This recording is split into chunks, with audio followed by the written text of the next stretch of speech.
Bismillahirrahmanirrahim. Assalamualaikum warahmatullahi wabarakatuh. Di video kali ini admin ingin kembali berbagi 3 kabar update buat rekan-rekan semua yang lagi menonton video ini. Dimana di video kali ini admin ingin memberikan informasi mengenai adanya bocoran bahwa banyak peserta P3K guru yang lulus di tahap 2. Dan informasi kedua, admin juga ingin berbagi mengenai 4 penentu kelulusan teman-teman ya. Ada 4 penentu kelulusan selain daripada nilai tertinggi tersebut. Dan satu lagi mengenai adanya peserta yang lolos atau mengalahkan peserta dengan pemilik afirmasi. Jadi peserta yang lulus ini tidak mendapatkan afirmasi apa-apa karena usianya kurang daripada 35 tahun, tidak ada serdiknya, namun bisa mengalahkan pesaingnya pesaingnya yang memiliki afirmasi. Dan menurut admin ini sebuah kabar menarik atau informasi menarik untuk kita bahas bersama-sama. Namun sebelum kita lanjut ke informasi intinya, buat rekan-rekan yang baru saja menemukan channel ini, silahkan tekan tombol subscribe, jangan lupa aktifkan lonceng notifikasinya agar rekan-rekan semua tidak ketinggalan dengan info-info terupdate setiap harinya dari channel ini. Jika sudah, admin ucapkan terima kasih dan kita lanjut ke info yang pertama. Nah, informasi yang pertama yang akan admin sampaikan di sini yaitu mengenai banyaknya peserta tes P3K guru tahap 2 lulus passing grade. Alhamdulillah teman-teman ya. Formasinya habis. Nah, betulkah? Ini kan masih tanda tanya teman-teman ya. Formasinya habis. Nah, padahal kan hari ini baru tanggal 13 yang mana 3 hari lagi baru pengumuman. Oke, kita cek bersama-sama. Para peserta tes P3K guru tahap 2 harap-harap cemas. Nah, ini harap-harap cemas. Mereka khawatir bila pada 16 Desember nanti dinyatakan tidak lulus formasi P3K. Jadi ini khawatir saja teman-teman ya. Ketua Dewan Pembina Perkumpulan Honorer K2 Indonesia PHK 2I Ibu Titi Purwaningsi mendapat laporan banyak guru lulus passing grade P3K guru tahap 2 ya, oke. Jadi Ketua Dewan Pembina Perkumpulan Honorer K2 Indonesia itu mendapatkan laporan bahwa banyak guru yang lulus di tahap 2 ini. Namun mereka masih khawatir tidak lulus karena jumlah formasi yang tersedia terbatas. Jadi di situ teman-teman ya. Saya lega banyak guru honorer K2 yang lulus tes P3K tahap kedua. Apakah lulus formasi atau tidak? Itu yang masih tanda tanya. Nah, Ibu Titi sendiri belum bisa memastikan mengenai formasinya. Apakah lulus formasi atau tidak? Yang jelasnya lulus passing grade banyak seperti itu. Ini kata Bu Titi kepada jpnn.com. Dudi Abdullah, guru honorer K2 yang untuk kedua kalinya melampaui passing grade P3K malah pesimistis lulus formasi. Pengurus PHK 2I Kabupaten Garut itu memprediksi formasi P3K guru tahap 2 bakal habis. Ini prediksi daripada Ibu Titi teman-teman ya. Memprediksi bahwa formasi P3K guru tahap 2 itu bakal habis. Pastinya formasi P3K guru di Kabupaten Garut bakal habis. Nah, yang diprediksi itu di Garut katanya. Dudi menyebut formasi yang disiapkan di daerahnya hanya 196, tetapi yang tersedia tahap 2 cuma 36 formasi. Jadi memang formasi yang tersedia untuk daerah tersebut sedikit teman-teman ya, hanya 196.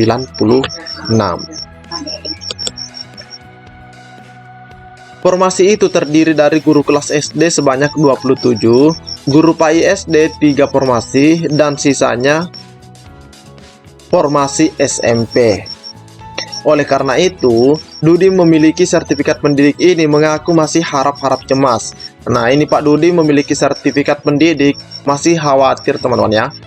Sebab sisa kuota di tahap 2 hanya 27 formasi untuk SD. Sedangkan saingan yang punya sertifikat pendidik sebanyak 148 orang. Jadi seperti itu. Saya takut enggak lulus formasi P3K guru tahap 2 karena pakai sistem ranking. Yang tertinggi dinyatakan lulus, apalagi formasinya sedikit sekali, ucapnya. Jadi wajar saja jika Pak Dudi ini khawatir teman-teman ya, karena banyak saingannya yang memiliki serdik gitu. Kalau tidak lulus lagi, ini kedua kalinya Dudi gagal dalam seleksi P3K Guru 2021. Sebelumnya, pada seleksi P3K 2019, khusus honor K2, Dudi juga tidak lulus. Tapi mari kita doakan sama-sama, semoga Pak Dudi ini lulus menjadi ASN P3K di tahap 2 ini. Amin. Oke, kita lanjut ke informasi yang kedua. Nah, di sini teman-teman ya, admin kembali ingin mengingatkan terkhusus buat rekan-rekan yang dari sekolah swasta dan lulusan PPG yang baru pertama kali ikut tes seleksi, di mana di sini adalah di paragraf 8 mengenai pengolahan nilai, pengumuman hasil dan masa sangga seleksi kompetensi 1. Nah, kita harus tahu dan pahami bersama, sekalipun di sini disebutkan seleksi kompetensi 1, namun teman-teman ya, namun ini berlaku juga untuk seleksi kompetensi 2 atau saat ini. Di mana di pasal 30 di ayat kedua, nah ini ayat kedua, dalam hal pelamar memiliki nilai akhir yang sama, penentuan kelulusan akhir secara berurutan didasarkan pada A. Nilai kompetensi teknis yang paling tinggi. Jadi nilai kompetensi teknis yang paling tinggi ini jika misalnya nilainya sama teman-teman ya. Kita harus ingat yang nilainya sama. Misalnya semuanya rata-rata 600, semuanya 600. Nah, kita lihat siapakah paling tinggi nilai kompetensi teknisnya. Terus yang kedua atau yang di poin B, jika nilai sebagaimana dimaksud dalam huruf A masih sama, penentuan kelulusan didasarkan pada nilai kumulatif kompetensi manajerial dan sosiokultural yang paling tinggi. Jadi anggaplah misalnya nilai teknisnya sama-sama 200, misalnya teman-teman ya, maka dilihat lagi sosiokultural dan manajerialnya.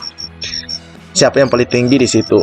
Selanjutnya di poin C, jika nilai sebagaimana dimaksud dalam huruf B masih sama, penentuan kelulusan akhir didasarkan pada nilai wawancara yang paling tinggi.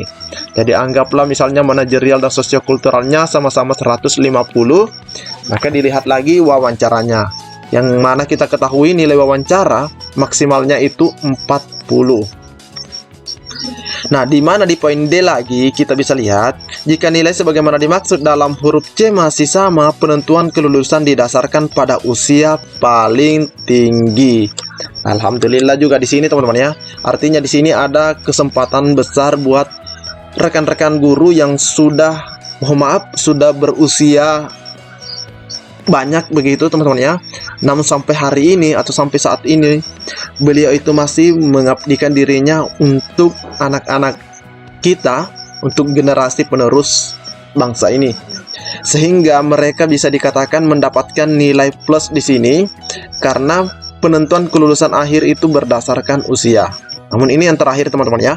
Jadi ini adalah empat penentu kelulusan. Seperti itu teman-teman ya. Ini dilihat jika, kembali lagi admin tekankan, jika nilai akhirnya sama, memiliki nilai akhir yang sama. Tapi beda lagi kalau misalnya nilainya ada yang 500, ada 501, otomatis yang dipilih 501. Seperti itu teman-teman ya. Nah, jadi ini mungkin hal yang baru bagi rekan-rekan guru swasta dan lulusan PPG. Namun untuk rekan-rekan yang sudah melamar di tes P3K tahap 1 pastinya sudah tahu peraturan Kemenpan RB ini. Nah, selain daripada informasi kedua ini, informasi yang terakhir atau yang ketiga yang akan admin sampaikan di sini, ini merupakan suatu motivasi buat rekan-rekan semua, jangan pesimis. Dimana kita bisa lihat di sini ada 5 orang peserta, namun yang berhak mengisi formasi yang tersedia di salah satu sekolah adalah seorang Ibu Sri Milianti, di mana beliau kita bisa lihat di sini keterangan afirmasinya tidak ada teman-teman ya. Sedangkan rivalnya itu atau saingannya ada 2 orang memiliki afirmasi. Ini kode afirmasi teman-teman ya. Namun tetap saja mereka itu kalah atau gagal untuk mengisi formasi sekalipun memiliki afirmasi. Tetap dikalahkan. Jadi rekan-rekan yang tidak mendapatkan afirmasi jangan berkecil hati dulu. Semoga saja nasib Bapak Ibu yang tidak mendapatkan afirmasi, sama nasibnya dengan Ibu Sri Melianti ini, tidak mendapatkan afirmasi apa-apa. Kita bisa lihat nilai murninya 285, afirmasi tetap 285, dalam artian tidak ada penambahan di bagian afirmasi, dan di sini kode afirmasi juga tidak ada. Semoga seperti itu teman-teman ya. Tidak ada yang tidak mungkin.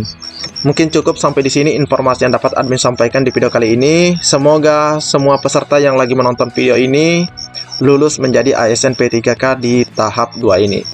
Assalamualaikum warahmatullahi wabarakatuh.